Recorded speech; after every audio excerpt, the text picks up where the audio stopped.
नमस्कार दोस्तों। 4 फरवरी को वाशिंगटन डीसी में एक बहुत बड़ी हलचल हुई। भारत के विदेश मंत्री एस जयशंकर ने अमेरिका में खड़े होकर होकर दुनिया को एक सख्त चेतावनी दी।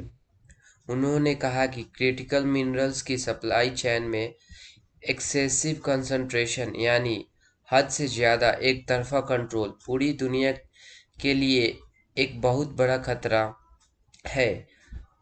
उनका इशारा साफ तौर पर चीन की तरफ था।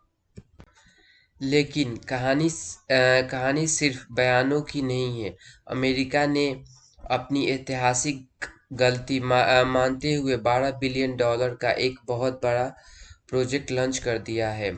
और उधर भारत ने अपने बजट में रेयर अर्थ कॉरिडोर का ऐलान कर दिया है। क्या क्या है यह एक नया ग्रेट गेम? 1970 के ऑयल क्राइसिस से इसकी तुलना क्यों हो रही है? और पैक्स सिल्का में भारत का क्या रोल है? चलिए समझते हैं आसान भाषा में। सबसे पहले बात भारत की। जयशंकर ने वाशिंगटन में साफ कहा है कि भारत अब सिर्फ प्लानिंग नहीं कर रहा है बल्कि इंडस्ट्रियल एग्जीक्यूशन यानी यानी जमीन पर काम शुरू कर चुका है। इसका सबसे बड़ा सबूत है भारत का 2026 का बजट और इसमें रेयर अर्थ कॉरिडोर का ऐलान।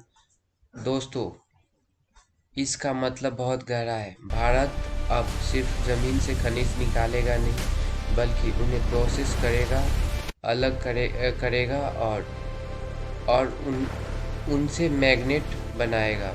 यानी हम चीन पर निर्भरता खत्म करके अपनी युद्ध की डाउन स्ट्रीम कैपेबिलिटीज खड़ी कर रहे हैं।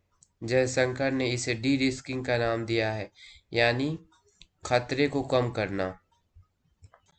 लेकिन इस बार अमेरिका भी पीछे नहीं है। अपनी पुरानी गलतियों से सबक लेते हुए अमेरिकी राष्ट्रपति डोनाल्ड ट्रंप ने एक गेम चेंजिंग ऐलान किया है, प्रोजेक्ट वॉल्ट। इसके तहत अमेरिका $12 बिलियन करीब 1 लाख करोड़ रुपए का स्ट्रैटेजिक क्रिटिकल मिनरल्स रिजर्व बनाने जा रहे हैं। जरा सोचिए, जैसे देशों के पास कच्चे तेल यानी क्रूड ऑयल का रिजर्व होता है, वैसे ही अब अमेरिका कोबाल्ट, लिथियम और रेयर अर्थ जमा करेगा। यह एक पब्लिक प्राइवेट पार्टनरशिप होगी। मकसद साफ है, अगर कल को जियो पॉलिटिकल तनाव बढ़ता है तो अमेरिका की टेक और डिफेंस इंडस्ट्री बंद नहीं होनी चाहिए। अब आप सोचेंगे कि अचानक इतनी हड़कंप क्यों मची है। इसका जवाब इतिहास में छिपा है। इस मीटिंग में US secretary of state Marco Rubio और वाइस प्रेसिडेंट जेडी वैंस ने एक डरावनी याद दिलाई है। उन्होंने कहा कि आज हम ठीक वैसे ही हालात में हैं जैसे 1970 के दशक में ऑयल क्राइसिस के वक्त थे। उस समय ऑयल का इस्तेमाल दुनिया को ब्लैकमेल करने के लिए एक हथियार की यूज किया गया था। हेनरी किसिंजर के दौर में तेल की पावर थी, रूबियो ने कहा। तब हमने अपनी आर्थिक सुरक्षा, इकोनॉमिक सिक्योरिटी को आउटसोर्स कर दिया था और आज हमने अपनी सप्लाई चेन को आउटसोर्स कर दिया है। आज तेल की जगह क्रिटिकल मिनरल्स ने ले ली है। अगर आज इन खनिज की सप्लाई रुकी तो दुनिया वैसे ही ठप हो जाएगी जैसे 50 साल पहले तेल के बिना हुई थी। भविष्य की यह जंग सिर्फ खदानों तक सीमित नहीं है, यह हाई टेक है।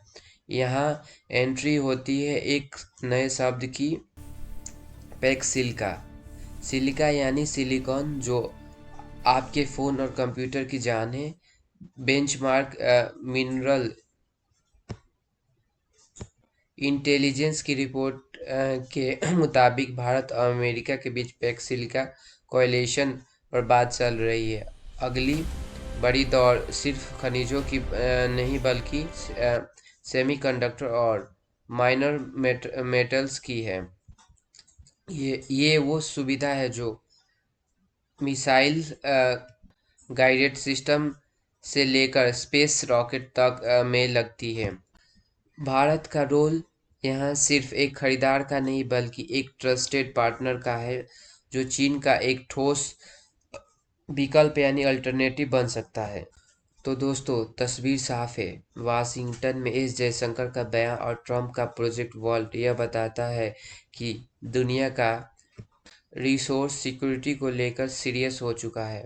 भारत के रेयर अर्थ कॉरिडोर और अमेरिका के पैसे मिलकर अगले 10 साल में सप्लाई चेन का नक्शा बदल सकते हैं।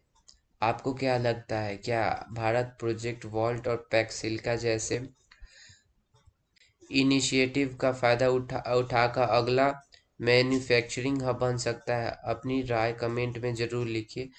वीडियो पसंद आए तो लाइक करें और सब्सक्राइब करना ना भूलें।